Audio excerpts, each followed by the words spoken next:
안녕하세요. 고린도전서 15장 이제 13절 했고 이제 14절 할 차례이네요. 한 절 했어요. 앞에서 한 절. 한 절을 했는데 다 이야기한 것 같아요. 이제 읽기만 하면 될 것 같아요. 짝 조금씩만 부원 성결만 하면은. 자, 그래서 본문을 읽겠습니다. 그러나 만일 그리스도께서 살아나지 않으셨으면 그러면 우리들의 선포도 헛것이며 또한 우리의 믿음도 헛것이다. 자, 이제 곱씹어 먹을 게 있죠. 살아나지 않았다면은 뭐가 없다? 선포가 필요 없다. 메신저가 필요 없는 거죠. 그죠? 사도 바울이 전달한 사도행전에 기록되어 있는 그 선포의 과정이 필요가 없다. 또 믿음도 헛되다. 왜? 믿음은 선포된 거 들음에서 나는 거니까요. 이해가 되시죠? 그러니까 여러분들이 로마서 10장과 잘 연결을 해서 묵상을 하셔야 돼요. 이 본문을. 그래서 신명기에서 왜 오늘날 이 메시지가 너희 입에 닿았다는, 입에 와 있다는 그것을 가져와 가지고 이 로마서 10장이 시작을 하거든요. 그걸 여러분들이 아셔야, 너무 그러면 신명기 읽기도 바뀌고 성경 읽는 게 바뀌죠. 어떤 건지. 그러니까 그리스도가 살아나셨다는 걸 믿지 않게 되면은 만일이라는 단어를 썼죠. 그죠? 만일. 고린도 사람들, 성경 읽기를 하고 있는 사람들에게 만일 네가 읽고 있는 이 성경에서 네가 부활하지 않으면은 그리스도의 부활도 아니지, 헛된 거야. 그러니까 네가 부활을 해야 그리스도도 부활하는 거야. 이렇게 읽어집니까, 여러분? 그러니까 내가 믿어야 그리스도가 부활한 거예요. 이해가 되십니까? 그래서 믿음이라는 게 얼마나 중요한지 아셔야 돼요. 교회에서 믿습니다, 믿습니다. 이런 거 여기에 통하면 안 돼요. 성경이 말하는 믿음은 그런 믿음이 아니에요. 이거는 성경 읽기 속에서 계속 다 연단되고 확인되어지면서 온 그 과정들. 그래서 뭐 죽기 전에 내가 죄를 많이 졌습니다. 이 말을 하는 게 아니라 나는 은혜로 되었습니다. 믿음으로 되었습니다라는 말을 해야 되는. 왜? 그 단련되고 훈련된 그 믿음. 여러분, 그 믿음은 바로 선포된 말씀, 기록된 말씀이 내게 그리스도를 통해서 재현된 현상이거든요. 그렇게 표현. 만약에 네가 부활을 못 믿으면 너의 성경 읽기는 재현이 안 돼. 그리스도가 안 나와. 그냥 예수로 끝나라고 이야기하는 거죠. 그러니까 모든 교회는 예수로 끝난 거죠. 그리스도로 오지 못했거든요.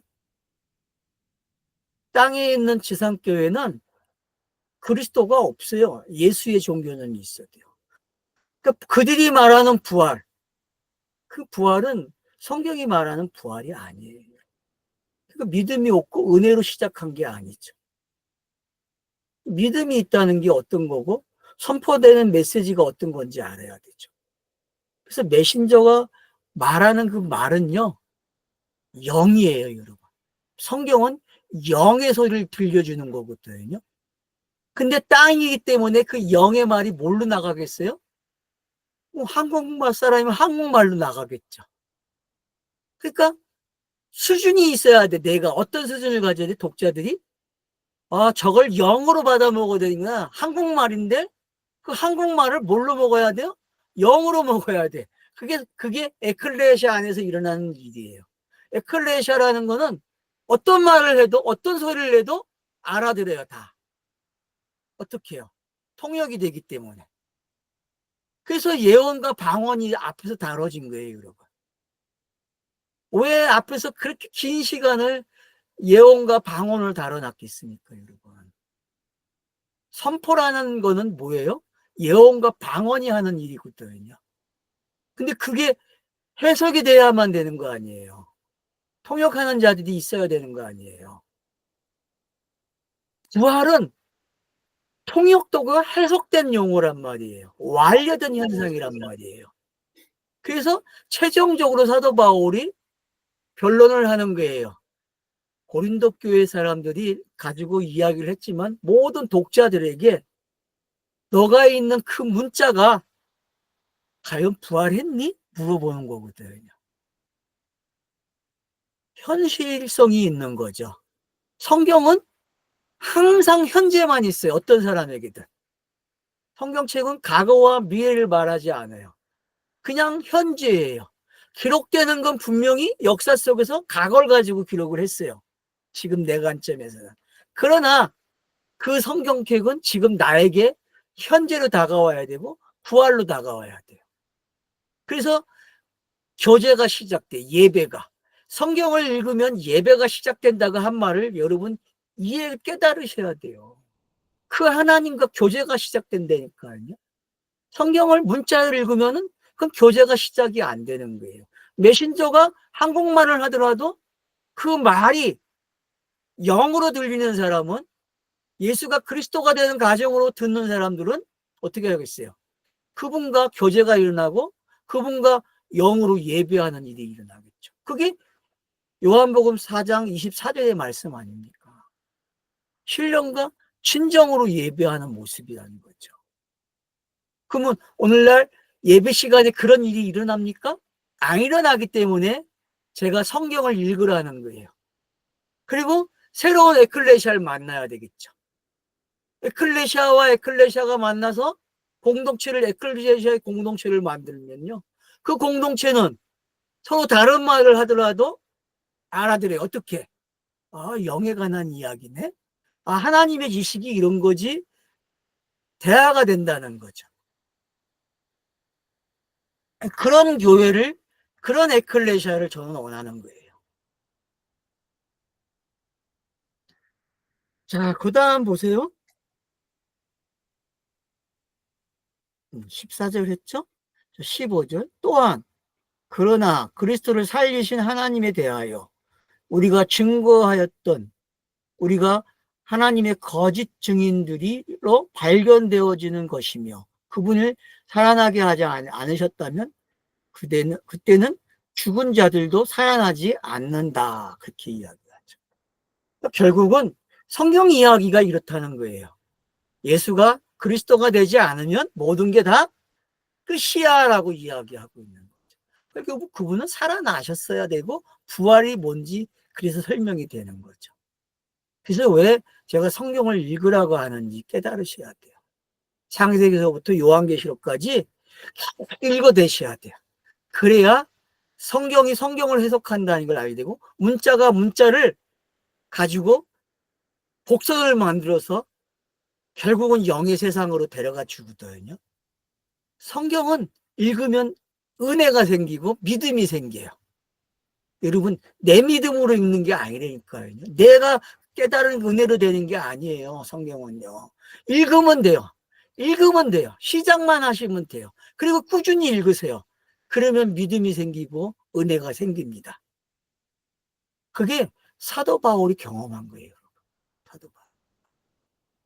사도 바울은 문자를 만드는 사람이었죠. 과거의 역사니까 우리에게는. 그 사람은 성경을 만든 사람이었어요. 책을 만든 사람이에요. 우리에게. 근데 그 책을 만든 사람이 우리에게 뭘 가르쳐 주냐면은, 야, 부활이 이런 거야 라고 가르쳐 주죠. 자기가 문자의 세계에서 놀 때는 어땠어요? 자기가 어떤 고백을 합니까? 사도행전에 여러분 그 사도 바울의 설교를 펼쳐놓고 읽어보세요. 22장, 24장, 26장을 펼쳐놓고 읽어보세요. 그러면 자기가 과거를 가지고 있을 때, 구약에 파묻혀 있을 때, 문자에 묻혀 있을 때에 어떤 일을 했는지. 우리가 그런 현실이 있었어요. 그것 때문에 여러분 뛰쳐나왔고 갈등하고 있잖아요. 여러분. 아닙니까? 거기서만 멈추면 안 되죠.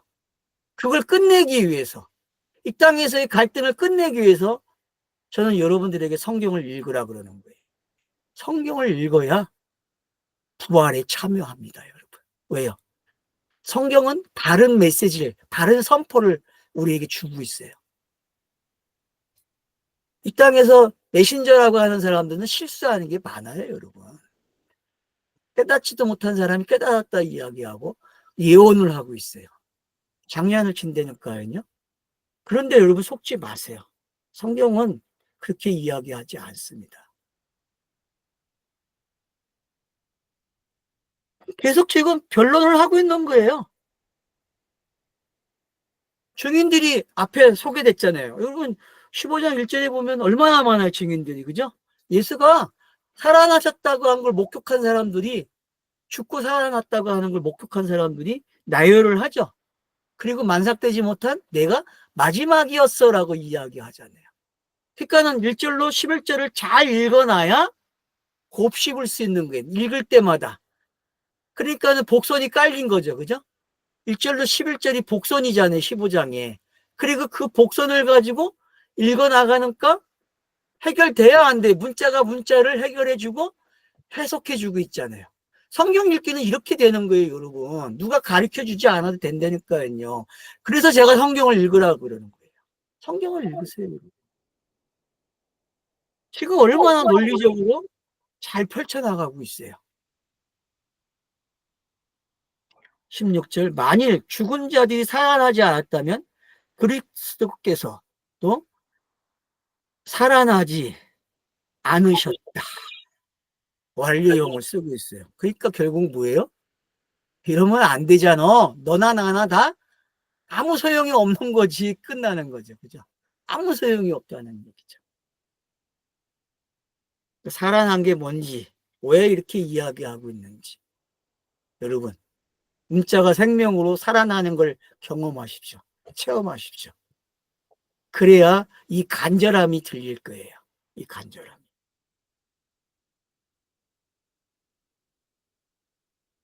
17절. 그러나 그리스도께서 살아나지 않으셨다면 우리의 믿음은 쓸데없고 여전히 너희는 너희 죄들 가운데 있다 그래요.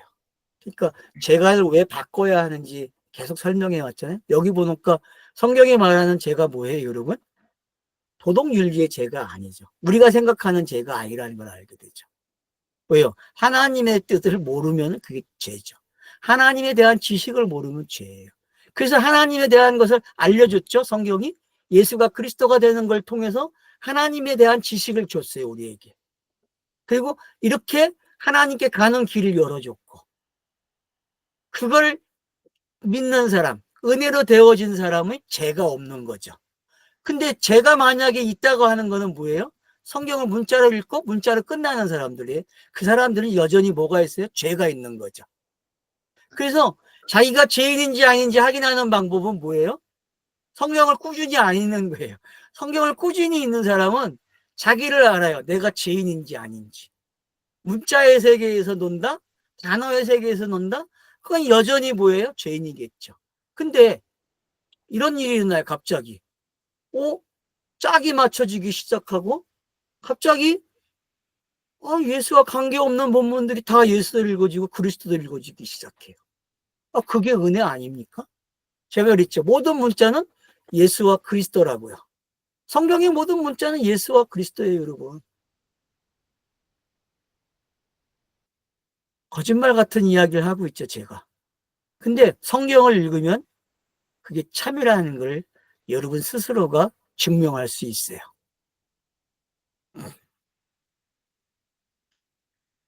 그러니까 죄가 뭐냐? 정의를 또 내리셔야 돼요, 여러분은.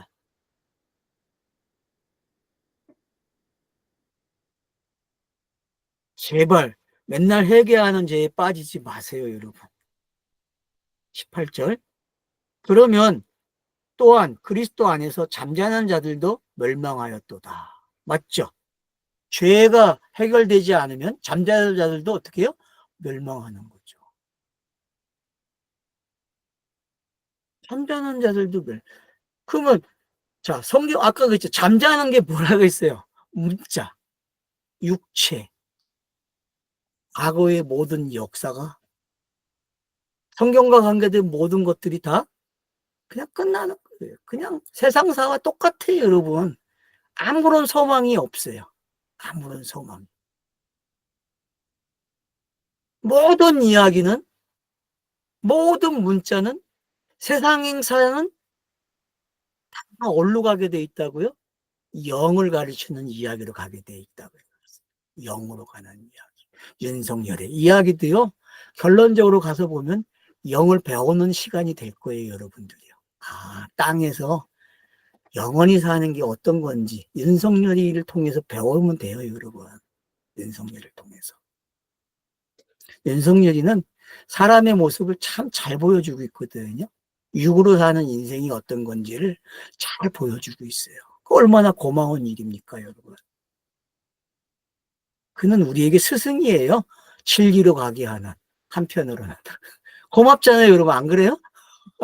고마운 친구예요. 저는 그렇게 생각해요. 진실한 사람이죠. 땅에서 말하는 표현도 보면은. 사람이 이렇다는 걸 고백하고 있으니까. 용감한 사람이죠. 그 사람은. 그러니까 잠자는 자들도 멸망한다는 게 이제 뭔지 알겠죠. 성경의 문자가 여러분 깨어나지 못하면 큰일 나는 거예요. 그냥 이야기고 그냥 아유 그래 성인들의 이야기였지. 그냥 잘 살아내는 사람들의 이야기였지로 끝난다니까요. 근데 부활을 다시 살아났다 부활은요. 그 영웅들의 이야기, 그 서사가 예수가 그리스도가 되는 이야기로 읽어지게 돼 있다니까요. 여러분, 잠든 이야기로 끝날 겁니까? 인생을? 아니잖아요. 지금 내 삶이 다시 살아난 삶이에요. 그리고 내 삶이 부활의 삶이고요. 그걸 요한복음 거듭났다, 영생이라 이야기하고 있는 거죠. 결국 성경을 안 읽으면 못 깨닫는 이야기예요, 여러분. 어떤 방법으로도 찾아가지 못해요. 왜요? 길과 생명에 관한 이야기는 성경에서밖에 없어요, 여러분.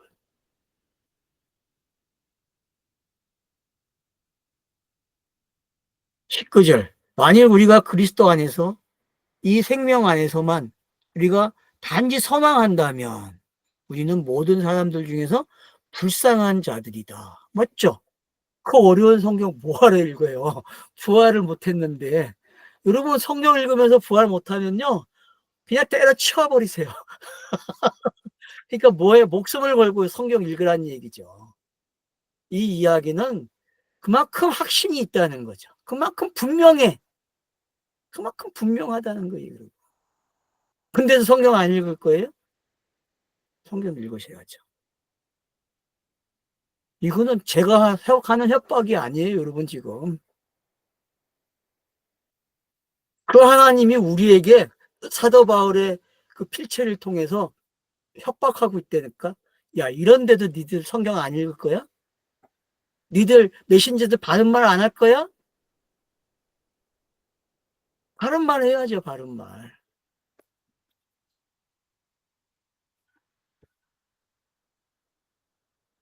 불쌍한 사람이 되면 안 돼요, 여러분. 교회에 그렇게 열심히 다녔는데, 안 그래요, 여러분?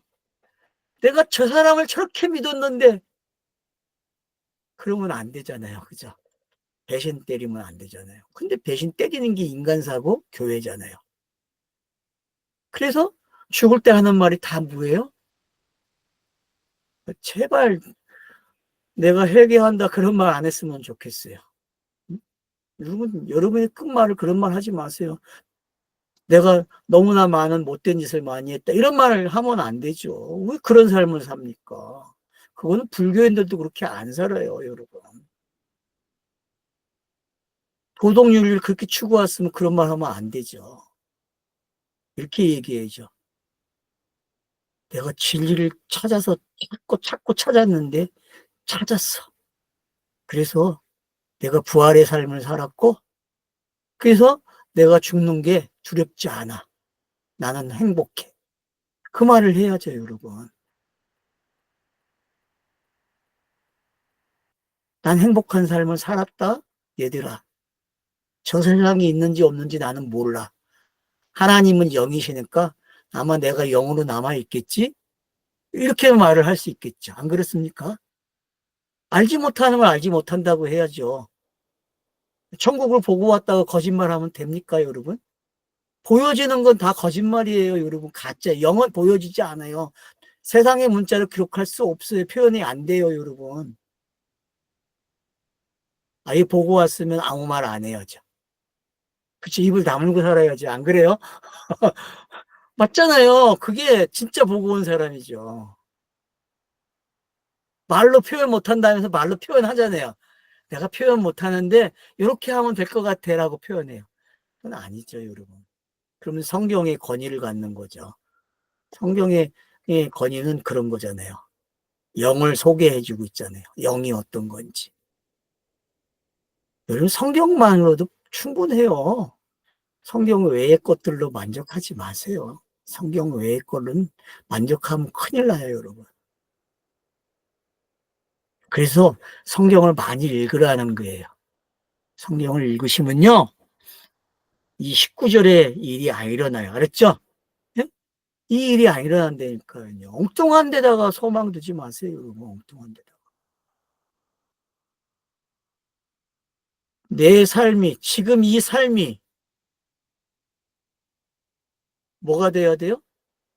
예수가 그리스도가 된 삶으로서 그리스도의 모습이 비춰지는, 그거를 엔조이하고 있는 시간이란 말이에요. 이게 부활이고 이게 천국 아닙니까? 이게 하나님 나라잖아요. 이게 에클레시아고. 우리 지금 네 명이 하고 있거든요. 네 명이 같은 생각, 같은 마음, 같은 뜻. 이게 에클레시아 아닙니까? 성경이 말하는. 얼마나 아름다운 에클레시아의 모습입니까?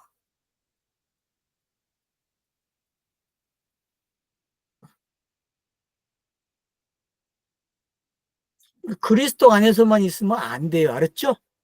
그리스도 안에 있는 생명이 나와 상관없으면 그럼 성경 읽으나 마나죠. 그리스도 안에 있는 생명을 끄집어내서 내게 돼야 되죠. 그러니까 여러분, 왜 성경 읽기가 해야 하냐면, 성경 읽기는 그리스도 안에 있는 것을 끄집어내서 내 걸 되게 하는 거예요. 알았죠? 그러니까 성경을 읽어내잖아요. 부활이 그런 거예요. 부활이라는 거는 성경을 읽으면 그 문자가 내게 생명으로 들어와 버린다. 그 그리스도 안에 있는 걸 내 거화 시키는 작업이란 말이에요. 그 하세요. 뭐를요? 성경 읽기를 하셔야 된다니까요. 1년에 10번만 읽어보세요. 장담해요. 1년에 열독하면요, 여러분, 짝이 거져요, 짝이. 성경 읽은 것들이. 안 읽으니까 짝이 맞추지 않고 기억이 안 나요. 일단은 기억이 안 나요. 여러분, 하루에 세 장씩 읽어서 1년 한동 하면 그 기억이 납니까? 읽다가 다 잊어먹죠. 그죠? 뭘 읽었는지 몰라요. 저는 매일 설교하고 싶어. 왜? 내가 설교한 걸 기억하고 싶어서. 저는 내가 설교한 거 일주일에 한 번씩 하니까 잊어먹어요. 다시 들어도 잊어먹어. 그 정도예요. 그 사람은 기억이 못해요. 나이가 먹으면 먹을수록에. 그러니까 기억하려면 어떻게 해야 돼요? 매일 읽어야 돼. 나이 먹을수록. 그러니까 여러분, 나이 많으신 분들은 성경을 매일 읽으셔야 되니까, 일주일에 일독해야 되니까, 그런 분들은. 그래야 기억을 안 놓쳐요. 그러니까 젊었을 때 많이 읽어 놓으셔야, 나이 먹어서 읽지 않아도 눈이 아픈데 어떻게 읽어요? 귀가 아픈데 읽으려고 하면은. 그러니까는 그냥 묵상만 해도 엔저이가 돼야죠. 아, 그래, 이런 구절이 거기 있지, 이런 구절이 거기 있지. 이게 많이 읽은 사람들이 누리는 행복 아닙니까? 그러니까 뭐 여기 참여하신 분들은 나이가 많아갖고 그 소망이 없어, 제가 봤을 때. 근데도 읽어야 돼, 알았죠? 근데도 읽어야 돼, 근데도. 성경 많이 읽으셔야 돼요. 그래야 불쌍한 자들이 안 돼요, 불쌍한 자들이. 똑같은 성경을 가지고 있는데 세계에 얼마나 많이 베스트셀러입니까? 많이 팔린 책입니까? 누구나 다 있어요. 어느 가정에도. 근데 진짜 주인이 돼야 돼요. 어떤 주인이요? 그리스도 안에 있는 그 부활을 내 것이 돼야 되죠. 그리스도만 있으면 됩니까? 아니죠. 아니에요, 여러분. 내게 돼야 돼요, 내게. 그러면 교회에서 메신저들이 내게 되게 해줍니까? 부활이? 아니잖아요. 이상한 지식을 가져갖고 이상한 거 가르쳐. 성경을 가르치는 게 아니라 이상한 지식을 가르쳐. 이상한 지식을. 거기에 속으면 안 돼요, 여러분. 거기에. 20절. 그러나 이제 그리스도께서 죽은 자들에게서부터 살아나지 셨고 잠자는 자들의 뭐가 되었다? 첫 열매가 되셨다. 그래요. 자, 이 첫 열매라는 단어를 잘 이해하셔야 돼요. 그리스도 안에 이미 다 있다는 거죠. 그죠? 그러니까 성경을 읽는 사람들이 깨달아지는 사람들은 다 어디에 있어요? 이미 그리스도 안에 생명에 그리스도의 부활에 이미 있어요. 그래서 첫 열매라는 게 예수가 첫 열매가 되면 다음은 어떻게 돼요? 순차적으로 그래서 성경에 순차적으로 되는 걸 바로 기록을 해놔요. 왜요? 그래 만삭되지 못한 바울이 마지막 순차잖아요. 그죠? 성경에 기록되는 그런 걸 우리가 아니까 어때요? 아, 여기서 사용하는 그 순차적인 게 어떤 건지도 알게 되고, 그러면 뭐 부활이 순서가 있다, 이런 얘기하는 게 아니죠, 지금. 바로 이렇게 참여한 사람들이 있지 않느냐, 부활에. 그러니까 너네도 어떡한다? 너희들도 부활에 그냥 성경을 읽으면 그 문자가 죽음에서 나를 생명으로 내놔라고 이야기하는 거죠. 그러니까 성경의 신비가 뭔지 알려야죠. 성경은 일반 책과 달라요, 여러분. 성경책은요. 그럼 문자가 신비하냐? 아니에요. 문자는 비유라고 그랬어요. 그래서 신비하지 않아요, 여러분. 읽을 때, 읽어야만, 책을 페이지를 계속 넘겨야만 어떤 일이 일어나요? 신비한 일이 일어나요. 나니아 이야기를 여러분 시작할 때 어떻게 합니까? 아이들이 모여가지고 옷장을 딱 문을 여놓까 쫙 시작이 되죠. 그죠? 똑같아요, 여러분. 성경책을 한 장을 딱 여는 게 뭔지 아세요? 부활의 세계로 쫙 들어가는 여행이 시작되는 거예요. 저는 그런 성경 읽기를 하기를 원한. 그게 에클레시아라는 공동체가 하는 이야기란 말이에요. 무슨 얘기인지 아시겠습니까? 나니아 이야기를 쓴 사람이 그걸 알고 썼는지 저는 모르겠어요. 그러나 거기서 하나의 힌트는 얻을 수 있어요. 그렇다고 그게 성경을 설명해 주는 건 아니에요. 단지 제가 그 책을 읽었으니까 나니아 연대기를 많이 읽었기 때문에 읽었고 또 애니메이션을 봤기 때문에 말씀을 드릴 수 있는 거죠. 그래서 여러분들이 나니아 연대기 같은 거는 한번 보시면 좋아요. 그러면은 성경을 읽는 방법을 하나 상상의 세계를 어떻게 들어갈 수 있는지 정보를 얻을 수 있는 힘은 될 거예요. 그러나 성경을 읽는 게 더 중요하다는 거 잊지 마세요. 성경을 읽는 게. 그래서 21절이 이제 어떤 건지 알겠죠? 그래서 이제 첫 열매가 됐다 그래요. 21절 보세요. 이는 한 사람을 통하여 사망이 있기 때문에 또한 한 사람을 통하여 죽은 자들의 부활이 있다. 그러니까 모든 죽음의 이야기는 뭘 상징하고 있는 거예요? 예수의 죽음을 가지고 있는 거죠. 그래서 아까 제가 재물이라고 했죠. 재물. 성경에 나오는 재물들이 다 죽잖아요. 그죠? 진짜 죽음이 아니에요. 그 상징의 죽음이었단 말이에요. 그 히브리서 가면 영단번이 나온단 말이에요. 왜 나오겠어요, 여러분? 끝났다는 거죠. 그 상징들이 가리키진 그 재물이 진짜 왔다는 거죠. 그래서 예수가 내가 대속재물이야. 내가 구속으로 왔어라고 이야기하는 거예요.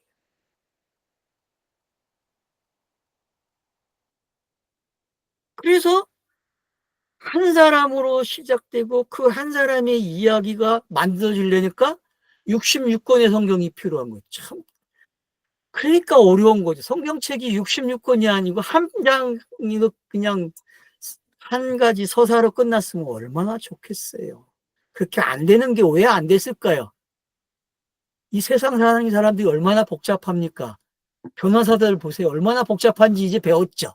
윤석열 씨를 통해서 배운 게, 변호사들이 밥 먹고 사는 세상이 기가 막히다는 걸 배웠잖아요. 세상에 법을 그렇게도 해석할 수 있구나. 그게 설득이 되는구나.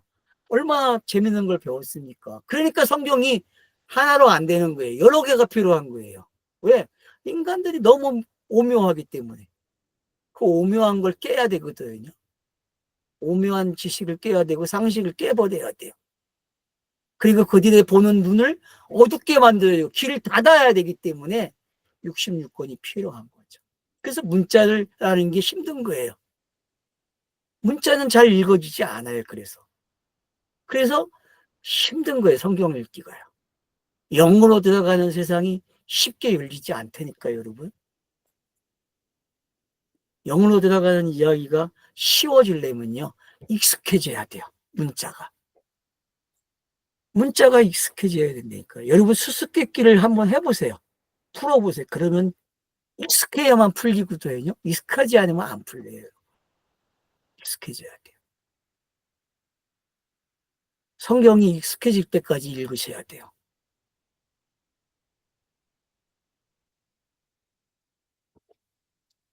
그래서 한 사람을 통하여 사망이 있기 때문에 누구 이야기인지 알겠죠, 여러분?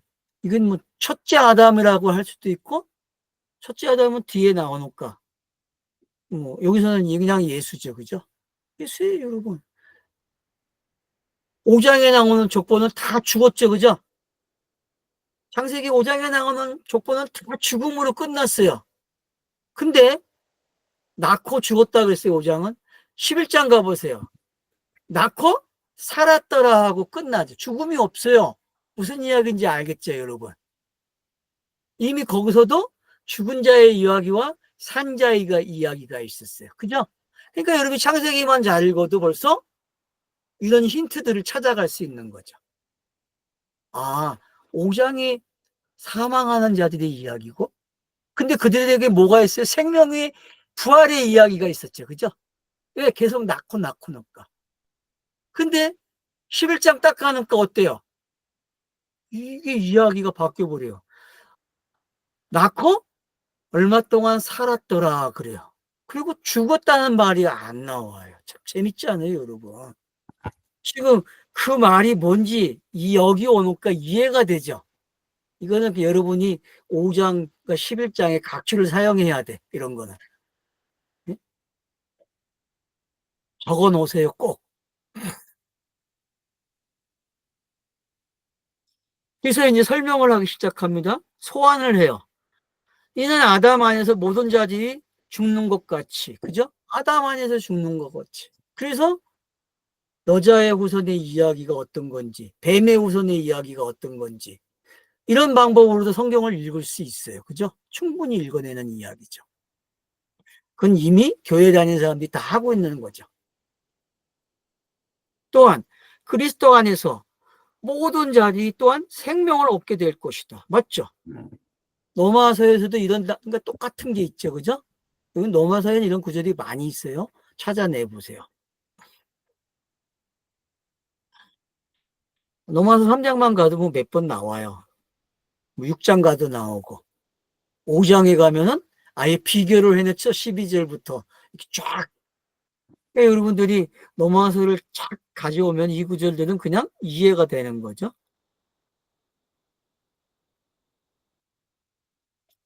아담 안에서 모든 자들이 죽었다. 예수 안에서 모든 자들이 죽었다. 그렇게 이야기할 수 있는 거죠. 그리스도 안에서 모든 자들이 또한 생명을 얻게 되었다. 맞죠? 이건 뭐 설명할 게 없죠. 그러니까 아담이라는 단어 안에다가 예수를 넣어놔야 되죠. 그래서 창세기에 나오는 아담은 누구 이야기예요? 공생애를 할 예수의 이야기죠. 그렇게 읽어야 돼요. 그리고 인류의 역사를 소개하는 인류의 조상이 아니라니까. 알겠죠? 어? 창세기에 나오는 아담은 인류의 조상이 아니에요. 구원의 이야기의 시작, 서사가 시작되는 이야기잖아요. 이런 사람이 올 거야 라고. 그래서 여자가 주는 선악과를 아무 이유 없이 받아 먹어요, 여러분. 그게 은혜잖아요. 안 그랬습니까? 예수는 수고하고 무거운 짐을 잤잖아요. 그냥 아무런 질문도 없이 다 가져가 버려요. 그 장면이나 선악과를 받아먹는 장면이나 뭐가 달라요, 여러분? 똑같은 장면 아닙니까? 제가 오늘 좀 줄을 많이 그어주네.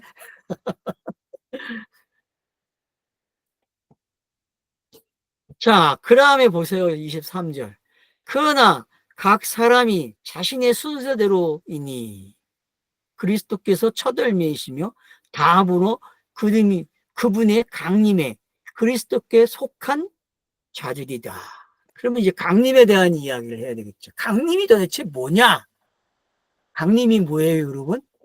자, 여러분들이 이제 사도행전 2장으로 가야 돼요. 그게 강림이에요. 그러니까 그리스도가 보낸 성령이 뭔지 아셔야 돼요. 그리스도가 보낸 성령. 그러니까 그리스도가 보낸 성령은 이코로 그리스도죠. 그죠? 그냥 그렇게 생각하셔야 돼요. 그러니까, 그러면 또 강림이 있나? 그러면 이제 뭐 많은 사람들이 부활을 생각하겠죠.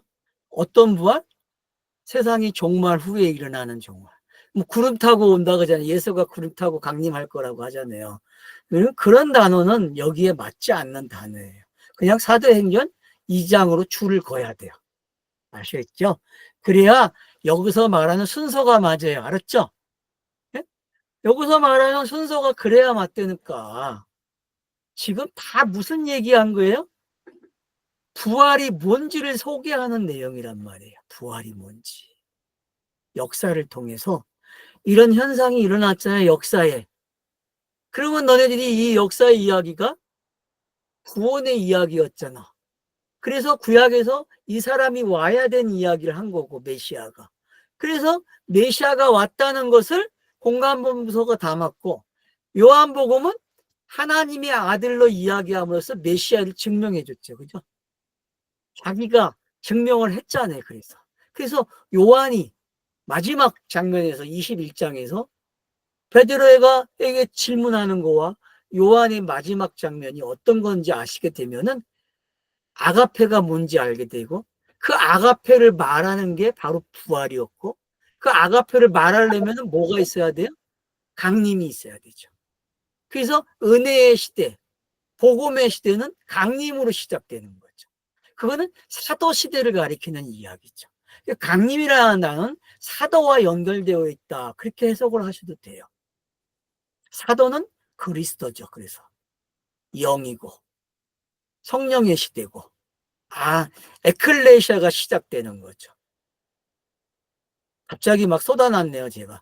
그러니까 여러분들이 강림이라는 단어를 잘 이해하시면 좋겠어요. 저는 사전적인 의미를 이야기하는 게 아닙니다, 지금.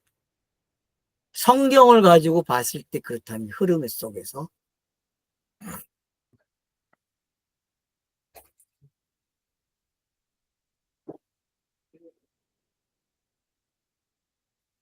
그러면은 보세요. 그러니까 이 강림을 재림에다가 넣으면 안 되죠, 여러분. 그런 거는 실수하지 마세요. 재림이 있든 없든 상관없어요. 뭐 있으면 더 좋겠지만 교회가 말하는 그런 재림은 아니겠죠. 왜 성경은 그런 재림을 이야기하지 않는 거예요.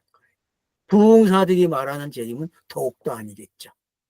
요한계시록을 가지고 전쟁을 말하고 세계의 전쟁을 이야기하는 거는요.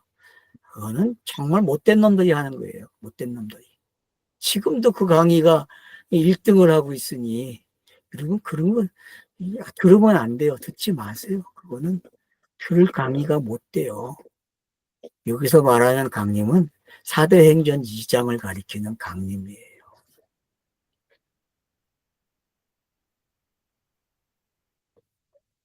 그래야 순서가 맞아요. 알았죠? 사도의 시대가 열리는 거예요. 사도의 시대가. 그리스도가 완성한 걸 이인해 주잖아요. 사도들에게. 그래서 맨 공관복음서마다 맨 끝날 때마다 사도 제자들에게 임명을 하죠. 너희들 이거 해야 된다. 이거 해야 된다. 맨 마지막 장이 다 기록되어 있잖아요. 아닙니까? 다 기록돼. 그걸 사도행전 가면 딱 정확하게 1장에서 기록을 다시 해주는 거예요. 확인시켜주고. 강림이 그런 거란 말이에요. 사도의 시대로 넘어가는 거. 제자의 시대에서 사도의 시대로 넘어가는 게 어떤 건지 이제 이해가 되셔야 돼요, 여러분. 성경 읽기를. 그래서 예수에게도 제자의 시대가 있었잖아요. 사도의 시대로 넘어오는 게 어떤 건지. 이런 것들을 여러분이 복합적으로 성경 읽기를 할 줄 아셔야 되지. 하나에 그냥 사이클이 꽂혀서 거기 그거 아니면 안 돼 그러면 안 돼요. 여러분. 다중사역, 다중인격 같은 걸 깨달아야 돼요. 왜 성경이 기록되는 방법이 그렇게 되어 있기 때문에.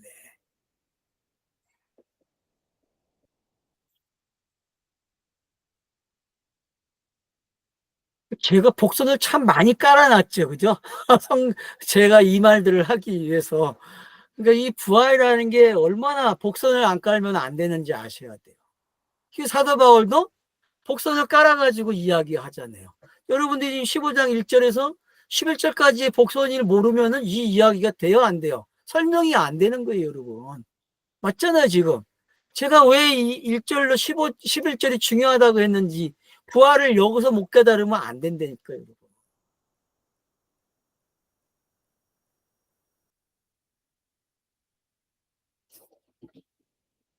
그래서 첫 열매가 뭔지 알게 되면은, 아, 첫 열매라는 건 아담에서 시작됐구나. 그 아담이 바로 그리스도로 오는 이야기였구나.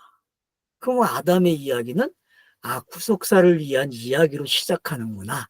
그럼 성경 읽기가 얼마나 멋있게 되겠어요, 여러분. 창세기 3장이 기가 막힌 이야기가 되는 거예요. 그래서 아담이 만들어지고 여자가 만드는 이야기를 보세요. 그게 여러분들이 마태복음 1장과 누가복음 1장과 2장을 가지고 놓고 읽어보세요. 그러면 기가 막히게 맞아 떨어진다니까. 줄이 거져요, 그냥. 안 거질 것 같아요, 줄이요?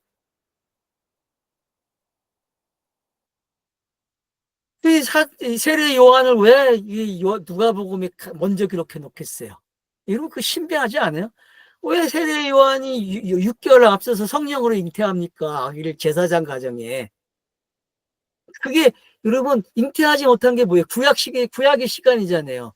구약을 끝내는 사람이 요한이잖아요. 세례 요한이잖아요.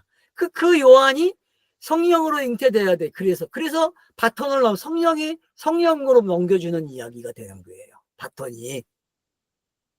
그럼 그리스도가 사도에게 강림으로 넘겨주는 거와 똑같은 장면이 되는 거예요. 무슨 얘기인지 알겠죠? 바톤이 어떻게 넘겨지는지, 말라기서가 왜 세례 요한을 이야기하는지 이제 알겠죠. 그죠? 말라기서는 세례 요한을 이야기한다니까. 근데 그 세례 요한의 이야기는 누가 담겨져 있어요? 예수의 공생애가 담겨져 있잖아요. 그러니까 그런 것들이 여러분이 복합적으로 깨닫게 되면은 성경을 읽는데 넉넉해지고 여유가 생기면서 그냥 엔조이가 시작되는 거예요. 얼마나 꿀맛이에요, 여러분, 성경이. 그냥 읽어지잖아요. 제가 그냥 막 나오죠. 생각도 없이. 안 그래요? 근데 저는 요즘 성경 못 읽어요. 이게 다 청년 때 읽은 것들이에요. 솔직하게 고백해요. 너무 바빠갖고 일을 하다 보니까 성경을 못 읽어요, 지금. 읽어봐야 조금밖에 못 읽어요. 근데 입을 열면은 막 쏟아져 나와요. 은혜죠, 그죠? 입을 열기 시작하면 막 제가 걱정을 하고 이걸 어떻게 강의를 해야 되지? 근데 입을 열기 시작하면 이 연결되는 성경 구절들이 쏟아져 나와요. 그래서 성경을 읽으라고 그러는 거예요. 이렇게 성경은요, 말하는 메신저에게 꼭 말을 줘요. 짝을 찾아준다는 거예요. 내가 하는 게 아니에요. 그렇기 때문에요.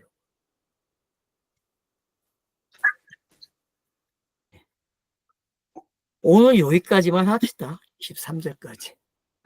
너무 많이 했어요. 복잡하죠, 지금. 감사합니다.